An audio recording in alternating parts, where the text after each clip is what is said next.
further comments. Thanks. Thank you, Marisa. Hi, everybody. Welcome. My name is Vicky Kalogyera. I'm a professor of physics and astronomy at Northwestern University. And I am a longtime general member of the center here. And currently, I'm also serving as the vice president of the center. Welcome to our free physics lecture tonight, which is held in honor of Heinz Pagels. Heinz Pagels was actually a professor of physics at Rockefeller University, president of the New York Academy of Sciences, a trustee of the Aspen Institute, a member for many years, almost 20 years, serving as a participant, officer, and a trustee. He was also the president of the International League for Human Rights. He was a part-time resident here in Aspen, and his work on chaos theory inspired the character of Ian Malcolm in the Jurassic Park book and movie. To honor him, following his passing at a mountaineering accident in 1988, his family and friends instituted this lecture series in his honor because he devoted a lot of his time to the public dissemination of scientific knowledge. Now, the Aspen Center for Physics has been a beloved home to many physicists for many decades. I have been a general member of the center for many years. I don't want to count how many, but I've been coming here for almost 30 years, since before I was a professor. And I'm here for 3 weeks this summer, participating in a very active workshop on the behavior of black holes across the whole universe. A couple of updates for our center.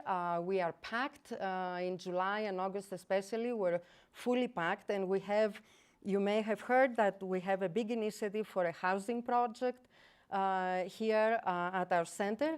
And just this spring, we received city approval for the housing project. It's really important for us. And being able to go forward with this housing project contributes to the long-term existence of the center. It's really critical. So we're very happy about that. Now it's a pleasure to introduce Professor Jenny Greene, the Eugene Higgins Professor of Astrophysical Sciences at Princeton University. Before going to Princeton, she got her undergraduate degree in astronomy and physics from Yale University, and her PhD in astronomy from Harvard University. And she spent maybe a couple of years in Texas and then came back to the East Coast, went back to the East Coast. She is a leading authority, world's expert on massive black holes in the centers of galaxies, their origins, and their profound influence on the evolution of galaxies. She has been honored over the years with many awards, more recently with her election to the American Academy of Arts and Sciences, and also with the Presidential Award for Excellence in Science, Mathematics, and Engineering Mentoring, primarily for her remarkable leadership of Princeton's Prison Teaching Initiative. Please join me in welcoming Professor Greene.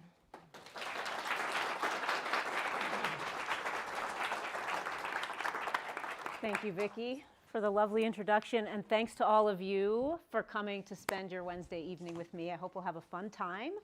I also really want to thank the Aspen Center for Physics. I'm here with my family.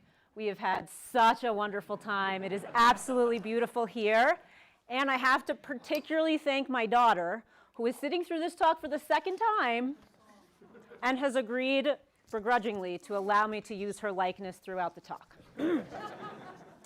So today I want to talk about my life's work, really, which has been the search. I said the search for baby supermassive black holes, but it's really to understand how supermassive black holes originally formed. But today I really want to focus in particular on how the James Webb Space Telescope has changed our entire view of the universe, and what an exciting and transformational time it has been, both for me personally and for us as a field. So what we're trying to understand in a nutshell is summarized in these photos. This is my favorite baby, as you might imagine. This is a human baby that starts off very small and has to grow large. I use the cute deer as a an okay analogy for a baby that actually starts pretty big and doesn't have to grow that much. So that is going to be the organizing principle of the talk. Before we get into it, though, we need to just set the stage a bit and all agree on what is a black hole. That's what my talk is about. So let's just all have a shared understanding. I don't know about you, but when I was in high school, I learned about Newtonian gravity. And in Newton's gravity, objects feel a force of attraction by virtue of their mass. So we stick to the Earth because we have mass, and the Earth has mass. The Earth goes around the sun because the sun has mass, and the Earth has mass, and there's an attractive force between them. Now, in that conception of gravity, light, which has no mass, would not know about gravity. What Einstein taught us with general relativity is that actually space bends around massive objects, and it bends more around denser, more massive objects. Light travels through space, and it likes to go on the shortest possible path. So if light gets close to a massive object, I'm not supposed to cross that line. Don't let me cross that line. So if light gets close to a massive object, its path can be deflected. We see this. So this is one of the observational pieces of evidence that general relativity is a better model of gravity than Newtonian. But very soon, after Einstein came up with this picture of gravity, people figured out, well, wait a second.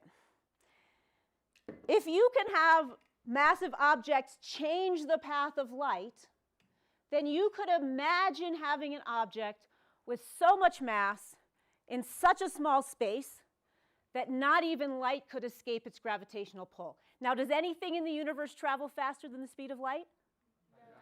No. And so, if light can't escape, then that's some pretty strong gravity. So just to walk you through this, make a little mental picture for you. This is a picture of the sun.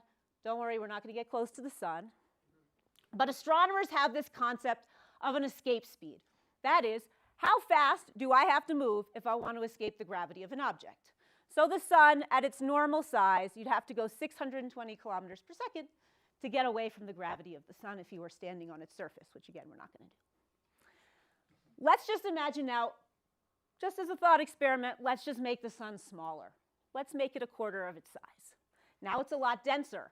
So if we want to get out of its gravitational pull, we actually have to go faster. We have to go 1,240 kilometers per second to get out of that gravitational pull.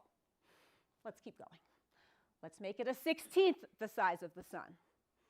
2,480 kilometers per second. Now we're really getting fast. What if I shrink the sun to 3 kilometers? Stuff all of the mass into the sun into something similar in size to Aspen. Now, if I want to escape its gravity, I have to go at the speed of light. That object is a black hole. So a black hole is an object that is so dense that not even light can escape its gravitational pull. So what does a black hole look like? Now, the whole reason that I decided to become an astronomer is because how do astronomers study the universe? Almost, not completely, but almost exclusively by collecting light. That's how we learn about the universe. So here we have this object that light cannot escape, and yet astronomers have come up with very compelling evidence that there are real black holes in the universe. And I think that's the coolest thing. So I'm going to walk you through some of that evidence right now, and then we're going to get back to my big question about how did supermassive black holes form.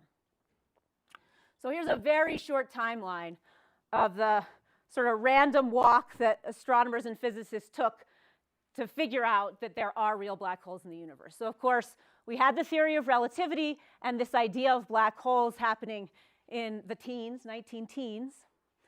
And almost immediately after that, astronomers actually started taking data, observations of material swirling around near a black hole. So that material is not able to fall directly into the black hole.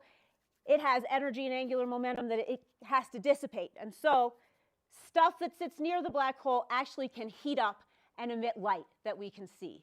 So in the 1920s, we were already actually seeing evidence of black holes eating, but we didn't know it yet. it took till the 1970s when we saw these extreme bursts of light. Something was quiet and then lit up in the X-rays. And we realized that those bursts were powered by black holes. And then, from then, we thought, oh, well, if there are these black holes, then maybe these strange objects in the centers of galaxies also could be black holes. And by the 1980s, the very first attempts to measure the masses of million to billion sun black holes that live in the centers of galaxies were attempted. So, in the 1990s, when I was an astronomical child, finishing my undergraduate degree, what I learned was that there are two kinds of black holes. There are the stellar mass black holes. Those are the ones that are formed when massive stars die. Oh, dear. Don't worry. We'll go right back to our normal programming, I hope. Yes. Maybe you don't have this problem, but I have a software update problem. Apologies. So, two types of black holes. Stellar mass black holes that are formed when massive stars die. And these were about 10 times the mass of the sun. Supermassive black holes, millions to billions of suns. Sometimes when I'm talking to Ada School, I ask if we want to count up to 1 billion. Anybody want to count to 1 billion with me by ones? It's a big number. It's really actually hard to get your head around.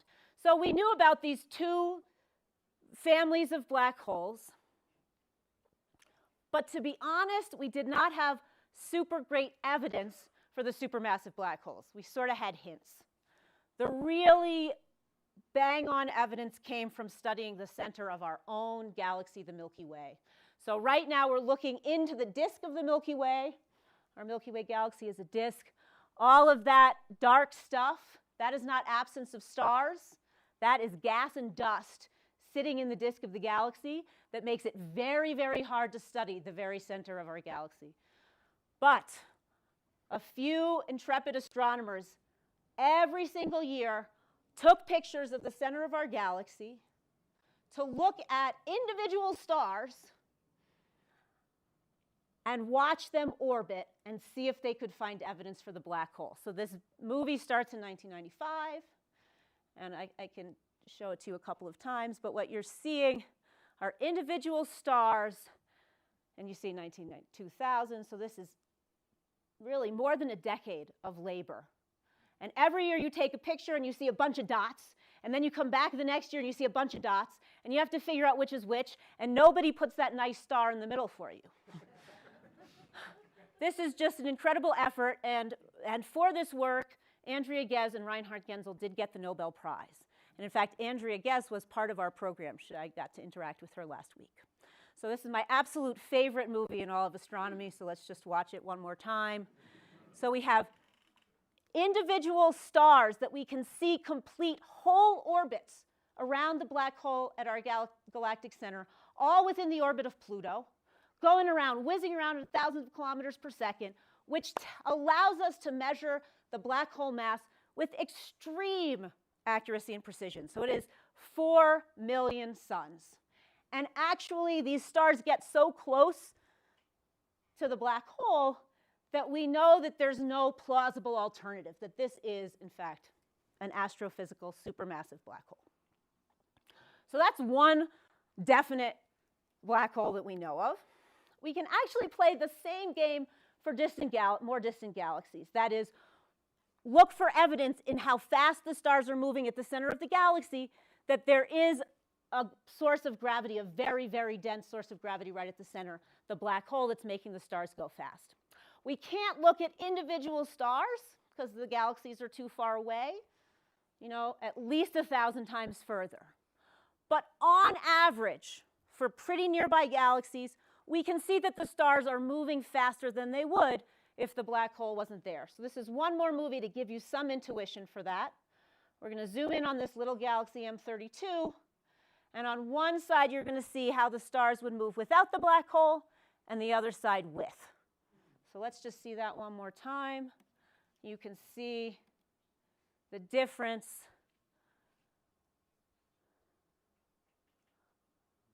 No black hole, black hole. And astronomers are able to measure this signal for about 100 nearby galaxies, where we can see close enough to the center of the galaxy that the gravity of the black hole matters more than the gravity of the galaxy. And so with these observations that were led first by the Hubble Space Telescope and then with adaptive optics from the ground, we learned a little bit more about supermassive black holes. So we have our stellar mass black holes at 10, and we learned that supermassive black holes basically extend from 1 million to 1 billion suns, and we discovered that they are found basically in the centers of all massive galaxies. And we found, maybe this is not a surprise to you, but bigger galaxies turn out have bigger black holes. And in fact, if you tell me the mass of the galaxy, I can tell you the mass of the black hole within a factor of 2. That might sound like a big uncertainty, but for astronomers, a factor of 2 is really, really good. So there is a tight relationship between the black hole mass and the galaxy mass today. A couple more exciting things happened in the last few years when it comes to black holes. So you probably know we detected gravitational waves, which was an extraordinary technical feat. This is the merging of stellar mass black holes. We're able to detect the ringing in space-time, and in fact, I believe Vicki will be giving us a talk about all the wonderful things we can learn about stellar mass black holes from LIGO and these other gravitational wave detectors. So that has told us that, in fact, stellar mass black holes extend at least to 100 suns. So now we have black holes up to 100. We have black holes bigger than 1 million. You might notice a gaping hole there in the middle. Astronomers are really creative with their naming. We call those intermediate mass black holes. And effectively between 100 and about 100,000 suns, we have no observational evidence, really ironclad evidence for black holes yet. So maybe they're there, maybe they're not. One of my life goals is to figure out yes or no. Why do I care? Well, first of all, I'm just curious. But also, we do not think that million to billion sun black holes can pop out of the ether at that big mass. We think they have to be born smaller and then grow bigger. And so if we can find black holes in this area, you're not supposed to let me cross that line. If we can find black holes in this area, we can learn a lot about the birth and growth of supermassive black holes. And that is what we are going to talk about today. So people have been asking this question for a long time. And even before the James Webb Space Telescope, we had some important hints that I want to talk to you about next. I told you that we can use stars to measure the mass of the black hole. How fast the stars move give us a handle on the gravity of the black hole. Sometimes the galaxy is too far away, and we can't get a good measurement of the stars, and we have to make do with measuring how fast the gas is moving on slightly larger scales. So don't worry about the details, but we can also measure gas moving towards us and away from us around black holes at all kinds of distances, even only a few 100 million years after the Big Bang, and that can give us some idea of how much mass is in that black hole. Less direct, but it can help. So narrower distribution in the gas, less velocity spread, lower mass black hole, bigger velocity spread, bigger black hole. And so what some of my colleagues found after many years of looking, where they found these monster black holes only a few 100 million years after the Big Bang, this is the age of the universe, already 1 billion suns. 1 billion suns, 600 million years after the Big Bang. Now, Greek mythology is big in my house, and so I wanted to analogize these to a giant. This is Enceladus. If you happen to be a Rick Riordan fan, this is the fan version of Enceladus from the Rick Riordan webpage.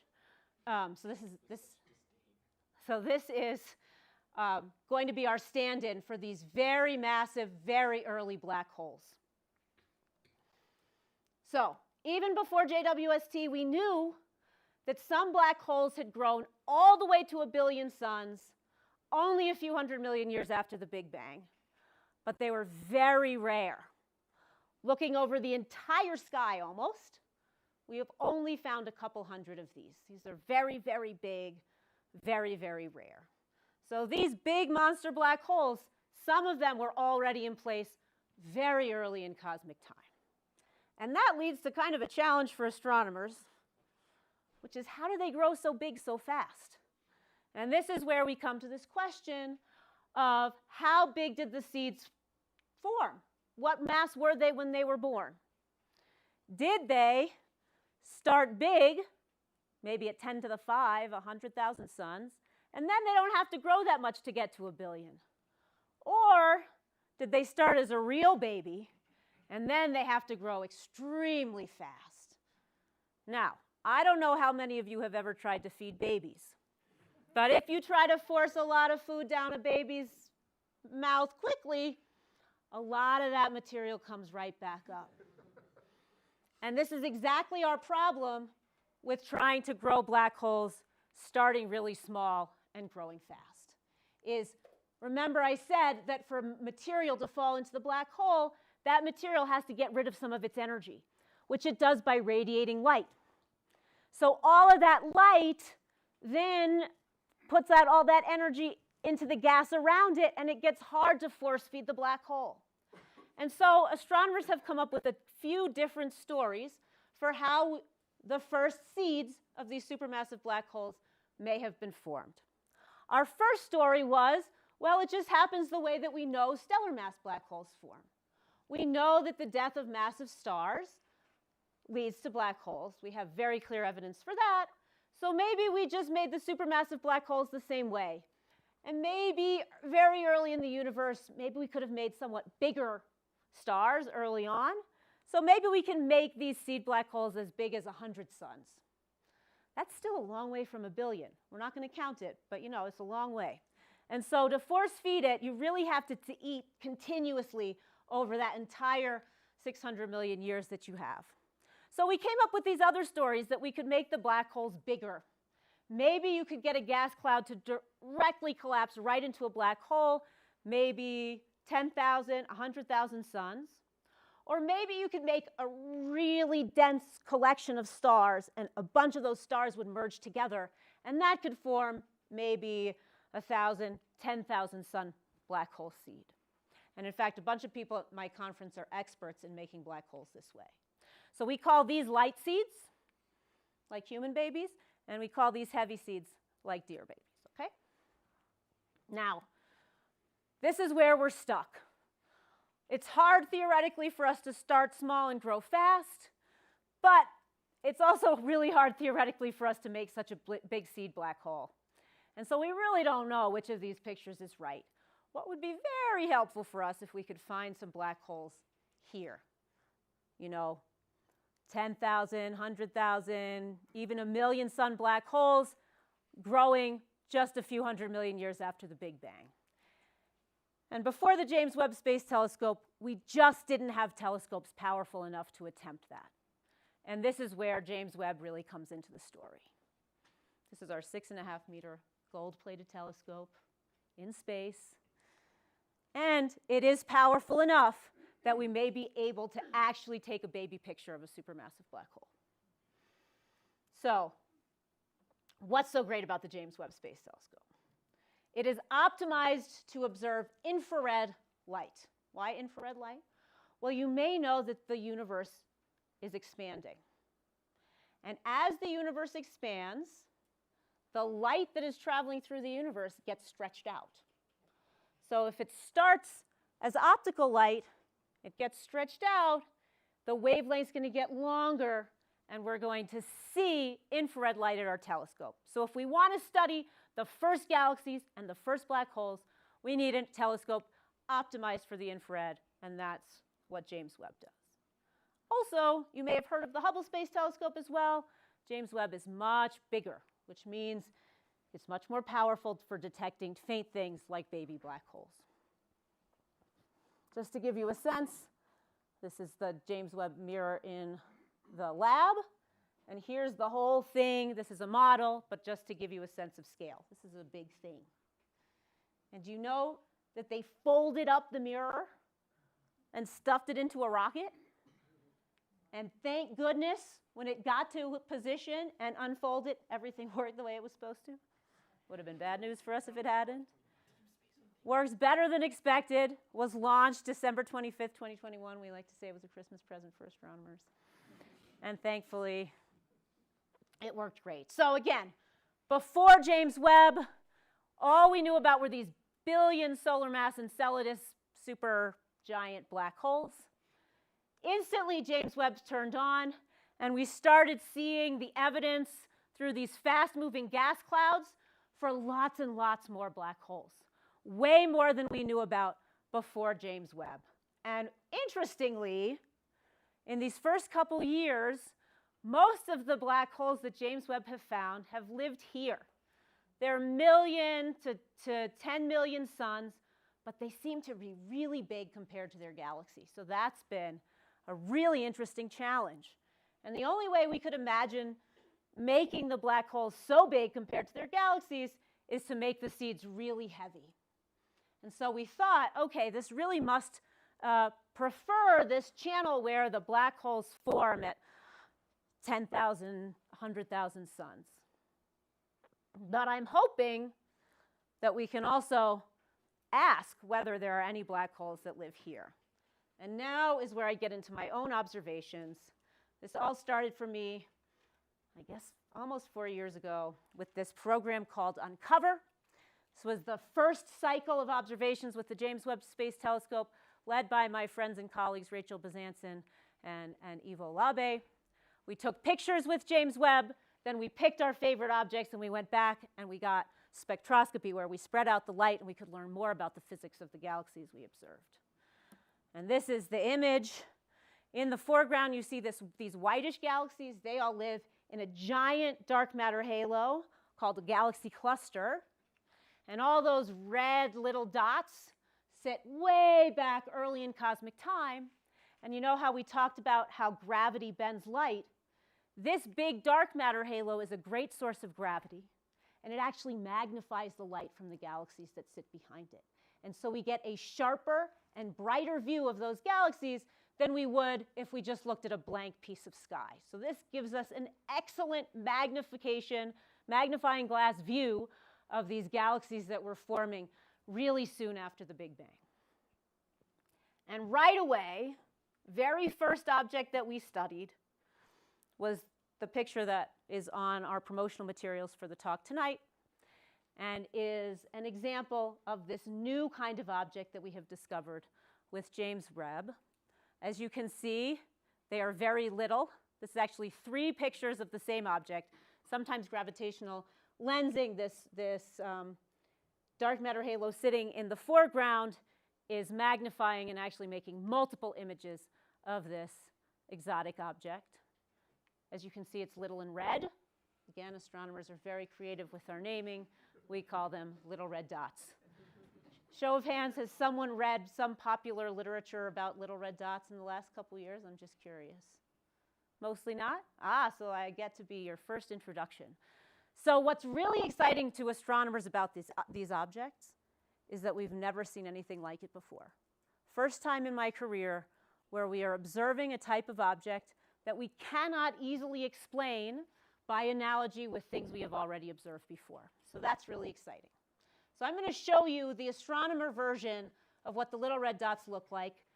It doesn't need to make a lot of sense to you. I'm going to walk you through why we care very slowly. So this is a bunch of pictures in these red circles that we took of this object.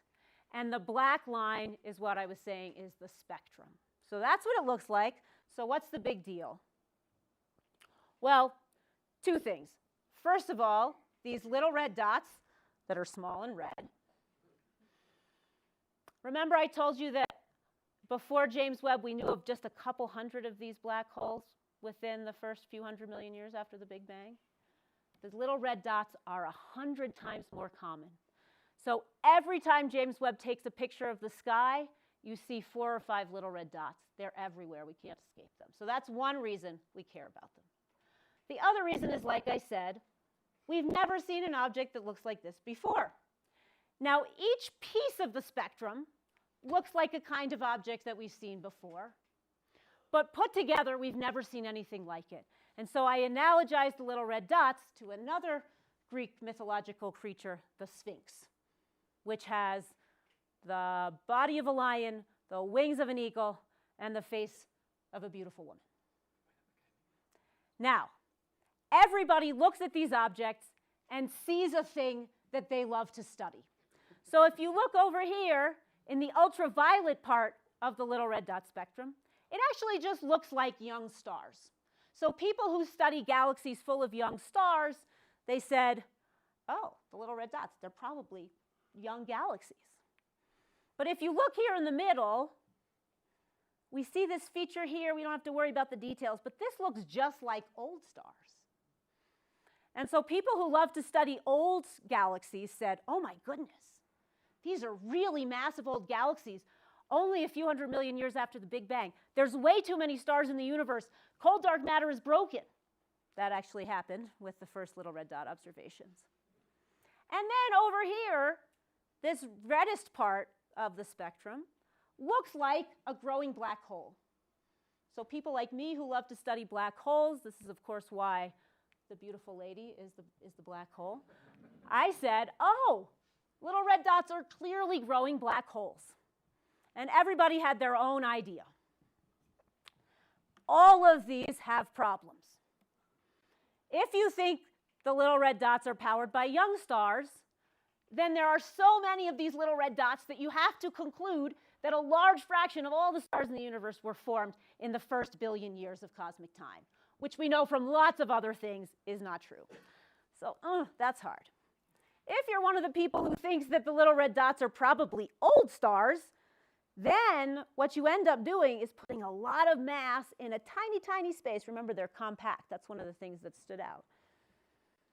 And then we're making the most dense galaxies we've ever seen in the universe. We don't see anything else like that. Hard to imagine that's true. But there are problems with the black hole story too. And the problem here is that if we just use our normal guesses for what the black hole masses are for these, if they were powered by growing black holes, then we think we've made all of the black holes in the universe in the first billion years of cosmic time. And again, we know that's not true because we see growing black holes over all of cosmic time. So there's no way we made them all in the first billion years. So no matter what, we do not have a complete story. As I told you, because I love black holes, I am very partial to the idea still that these little red dots are indeed powered by growing black holes and may in fact have a connection to the seed black holes that we started this talk with. And I want to tell you some of the reasons why.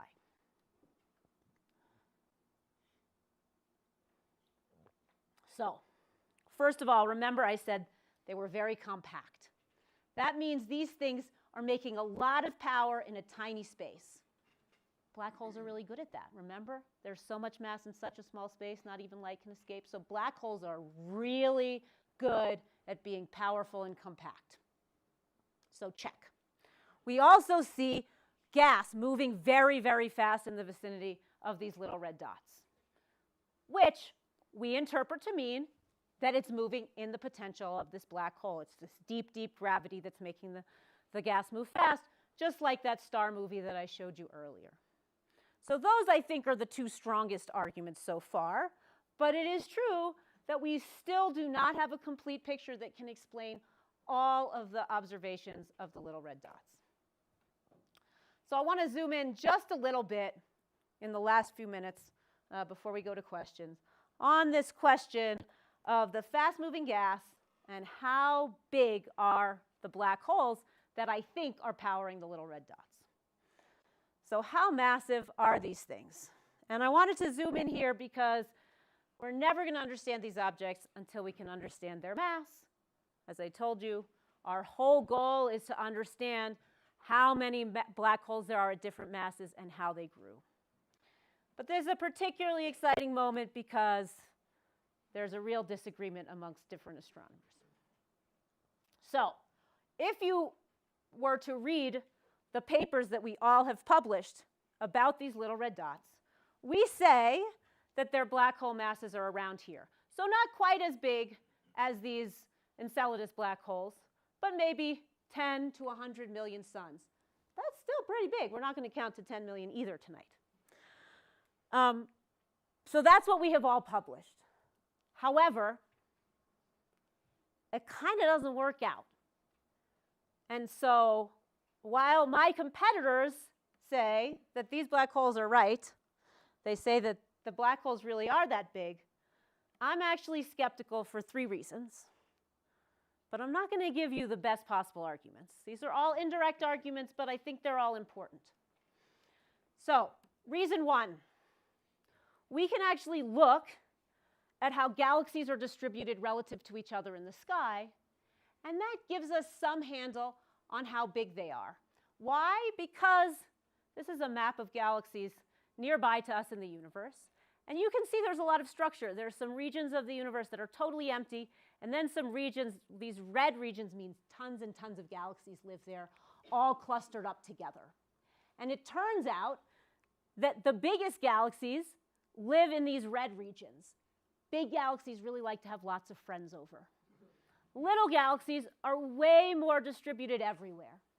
So the little red dots are distributed everywhere. They don't seem like they're big galaxies in their distribution on the sky. So that's one piece of evidence that they're probably low mass things. The second piece of evidence is that we were really excited when we first found them, and we thought they were pretty powerful objects. But then we discovered that even though they make lots of light in James Webb, they don't make any X-rays, they don't make any infrared, and so they're actually a lot wimpier than we thought. And so that caused us to just demote them in black hole mass. And the third reason is if we take that 10 to 100 million suns at face value, this is a technical plot, but I will explain what it is saying. Basically, we overproduce black holes in the first billion years of cosmic time. So, before James Webb, we can say, this is all the way from a billion years after the Big Bang to present, and we can find all of the black holes were made here by watching how they grow. So when we see light from gas falling into the black hole, we can count up how much black hole was made, and we can say the black hole mass that was made over this part of cosmic time matches how much black hole mass we know there is in the universe today. But if we take the little red dot observations at face value, then we make just as much black hole mass in the first billion years as we make over all the rest of cosmic time. Seems very unlikely. So those are my reasons. I think actually we need to demote these black holes, and they actually live here. Much lower mass black holes than we thought, meaning much, much closer to the birth mass of the baby black holes.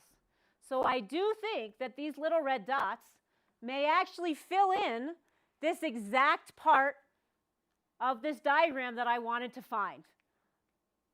10,000, 100,000 solar mass black holes growing just a few 100 million years after the Big Bang. These are exactly the clues we need to work out whether the black holes started small and grew fast or started big and grew slow. So, there are still lots and lots of questions. We still don't fully understand the nature of these little red dots. We just know that there are lots of them in the universe and that we should really understand whether they're growing black holes. I think they're going to provide important clues to how the seed black holes were formed and grew in the early universe. Of course, there's lots of other exciting data that we're waiting for that can help. We're hoping for an extremely large telescope soon that might allow us to directly measure the black hole masses of these little red dots. And you may know that this LSST telescope has just started operations. LSST goes back and looks at the same part of the sky every few nights. And so it's making a movie of the sky. And one of the really exciting things it's going to find is stars getting eaten by black holes. And that's going to provide us a whole new window into the existence of intermediate mass black holes. So lots to look forward to in the near and more distant future. Look out for articles about little red dots and their nature. They come out all the time. And in the meantime, I'd love to answer some questions.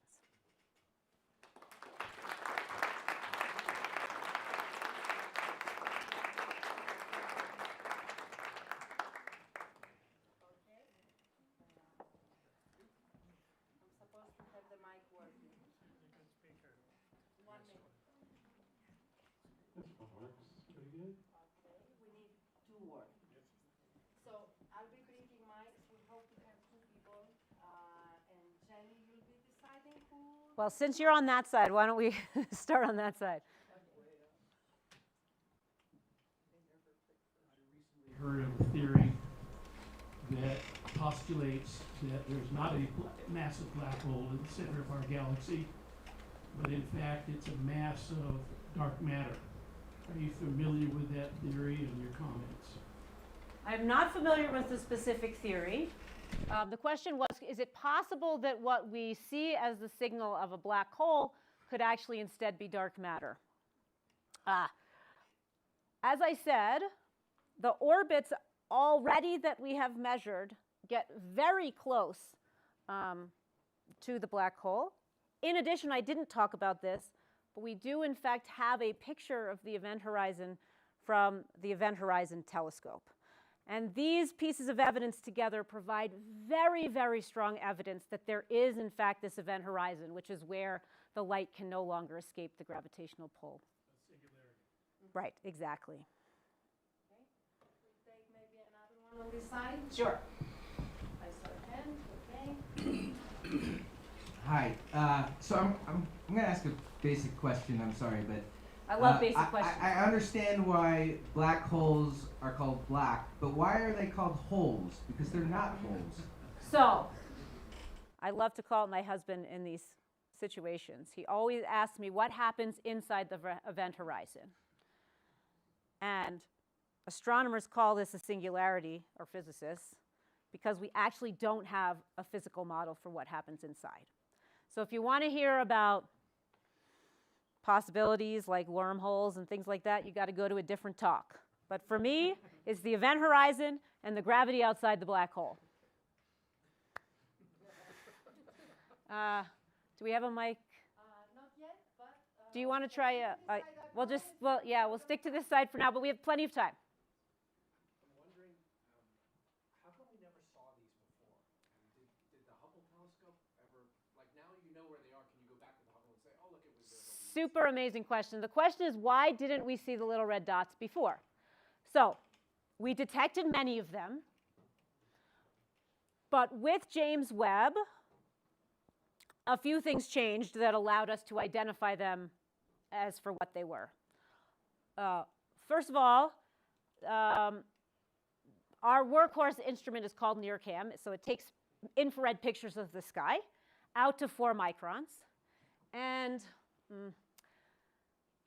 the light is spread out with a radius that I think is maybe 20 times smaller or something than our prior best telescope that could take pictures at that wavelength. So we were unable to identify that these things were so compact.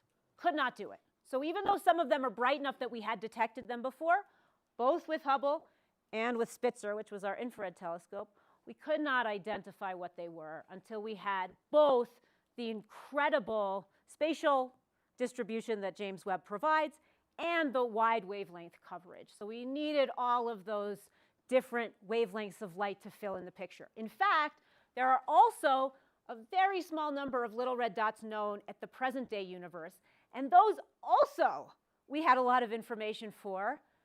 We saw the fast-moving gas, and in fact, people wrote papers in the early 2000s, which I remember reading when I was writing my thesis, saying maybe these are black holes. But then they went and they didn't find them in the X-ray, and so they said, forget it, they can't be black holes. And so we actually had discovered little red dots before, but we threw them in the rubbish bin until James Webb, when we found them at early times. So thanks for the great question. Okay, now we'll go on that side. Okay, we can start in the back and move forward. Hi, This might be more of a complicated question, I but love those too. I'll try to make it simple. okay, on the slide when you had all the like spectroscopic, like spectroscopy, Yeah. where you're talking about the like newer stars, old stars, and then things that specifically Right. point towards black holes. I do research in stellar astronomy, so I Okay. recognize like the calcium triplet line for like new stars, stuff like that. What about the spectroscopy actually points towards black holes? Like, is there a specific gas, an element, something like that that like points you towards it being a black hole, or That's is such it a great question. something different? So I'm not necessarily supposed to answer questions from astronomers.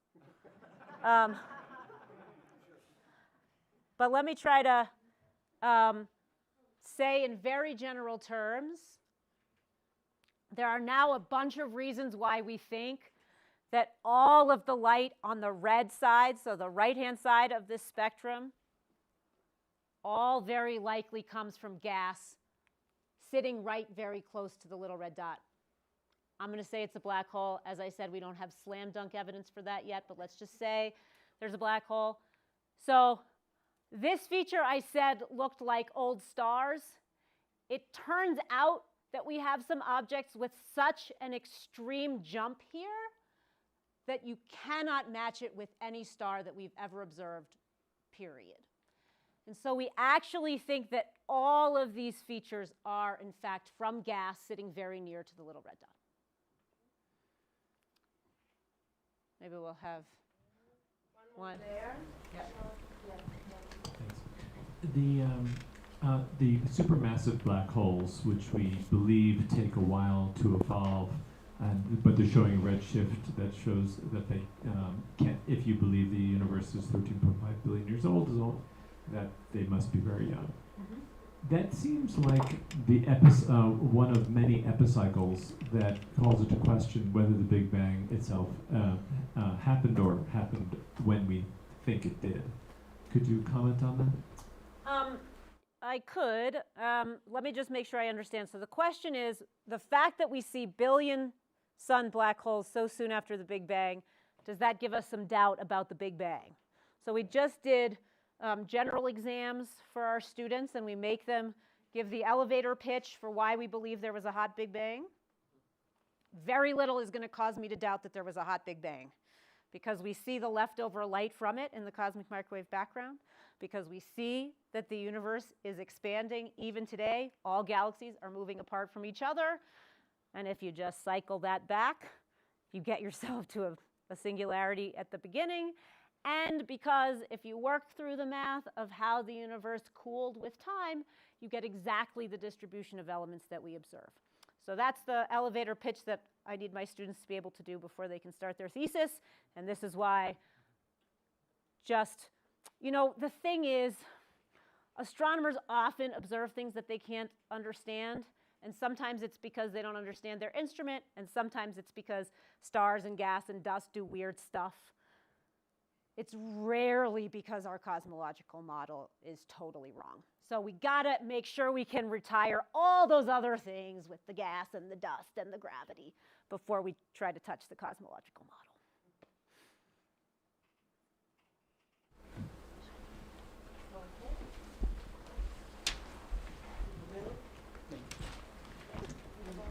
Towards the end of your talk, you mentioned that the little red dots were downgraded because they didn't provide any information in the infrared, yet the main evidence you stated was that James Webb, which searches infrared. Yes. So how could you? Yes. Make the That two was of them very match? confusing. Thank you for paying such close attention. Okay, so the observations that we do with James Webb get us to about 5 microns. So astronomers call that the near infrared. But what we thought was happening when we first saw these objects, this slope here, this rising like this, that's what we call red. And usually that means that the object might be bluer intrinsically, but then there's a bunch of dust sitting between us and the object. And what dust does, it is preferentially absorbs the shortest wavelengths of light, so the UV and the optical light. But the dust is about the same size as the UV and optical light, so it's really good at absorbing that light. it lets the infrared part through, and then the dust also emits in the infrared, but much further out into the infrared. So not 5 microns, but 20, 30, 50, 100 microns. So when you have a really dusty object, it will absorb the UV and re-emit it out in the far infrared, which we can see actually with ALMA, which is a very powerful telescope on the ground that lets us observe dust radiating. So what we did was we went with ALMA and we tried to see our little red dots, because we thought they must be really dusty because we're preferentially losing all the UV. And so we should see all that light be re-emitted in the far infrared with ALMA, and we could not detect them at all. I worked really hard on that ALMA proposal, and believe me when I tell you that I cried when we got that upper limit, because I really wanted to detect them, but we didn't. And it turned out we learned a lot. We learned that there was no UV coming out, being absorbed by dust. Because if it was being absorbed by dust, we would see it come out in the far infrared, and we don't. So that's the more complete answer. Thanks for the great question. Simple. How is AI going to affect your work? Simple question. So I don't know the answer, but I will tell you, one of my colleagues Ivo Labe, who was the PI of Uncover, wrote to me 4 months ago and said, Jenny, this is the year when you learn to use vibe coding, which means basically getting the computer to write your low-level code for you. And I said, okay, Ivo, if you tell me I have to do this. So 3 weeks ago, I started using Claude, and I actually really like it. So I give it very small tasks. It writes the code for me. I read the code. I run the code. I have ongoing battles with my husband about whether astronomers are going to write more papers because of this. I say the limitation on how many papers we write is our creativity in our brain. I don't think we're going to end up being that much more efficient in the end. But that's, we'll see. I don't think we're ever really limited by the computer. I think we're always limited by us. But we'll see. Sorry, I forgot my question. Give me a second. Oh. Yes. So you essentially said that as an object has its radius essentially shrinking or decreasing while the mass remains constant, the velocity to escape its gravitational pull will increase. Why precisely is that? Because it basically has to do with how dense the object is. So the gravitational pull gets stronger as the object gets denser. I will look into that. Mm-hmm. Okay, I saw another hand somewhere here. So I guess I'm curious, is the study of black holes primarily concentrated within the US, or do scientists across the world have access to photographs from James Webb too? So astronomy is a very international field. There are astronomers all around the world. The James Webb Telescope was built as a collaboration between the United States and the European countries. However, it's what we call open skies. So we don't actually keep track of where the proposer is from when we allocate the telescope time. In fact, I just sat on what we call the Telescope Allocation Committee in February, which gives out the time every year. It's an awfully bloody process. People ask for more than 10 times as much time as is available. Lots of great proposals get turned down, but it does not matter where in the world you're from. You can throw your hat in the ring. I see a hand there. Second row or third row?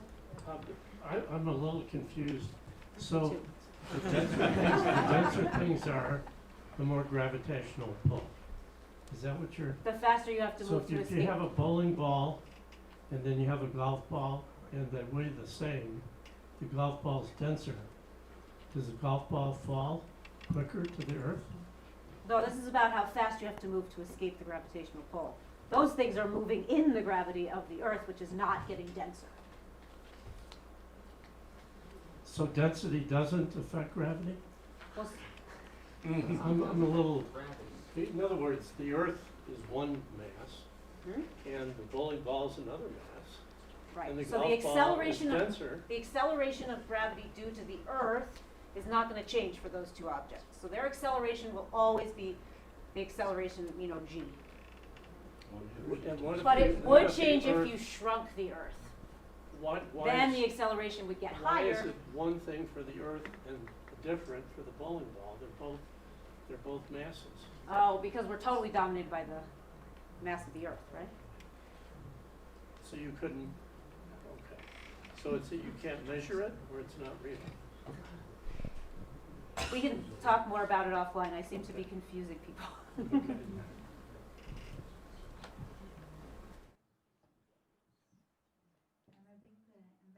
Ask, but so a lot of your conclusions on what could be the little red dots derive from the fact that they are very abundant, right? You said that in every picture that James Webb is Yep. taking, you find. Could it be that, and even in the picture that you showed us like 3 of them, and then you said it's because of lensing. These are, in fact, Oh yeah, the it's all the same same object. object. Yes, yes, yes. could it be that there is, in fact, more lensing than what we think? Oh, that's a great question. And then it's less abundant than what you. So we see little red dots at very high abundance, both in fields with lensing and in fields with no lensing.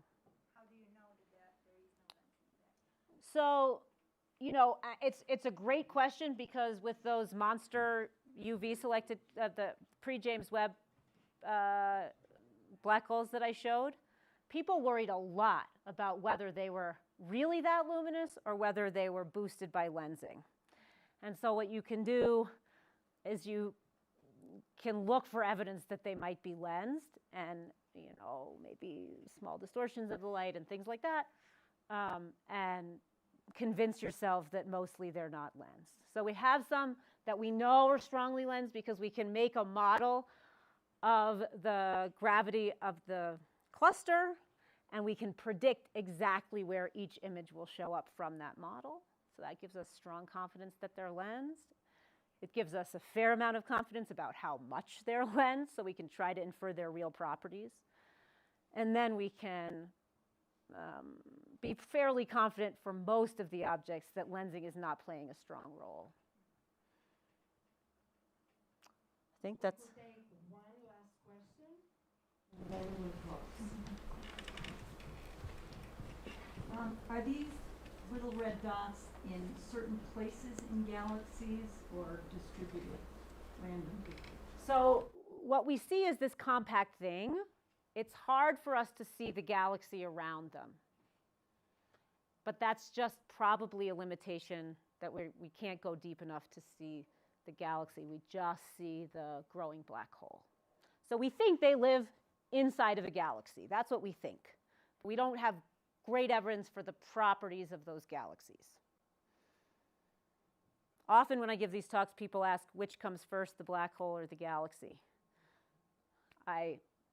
My strong prejudice is that the galaxies grow first and then the black holes, that it's helpful to have some stars around to form the black holes, but we don't really know for sure. Okay. All right. Thank you for being here.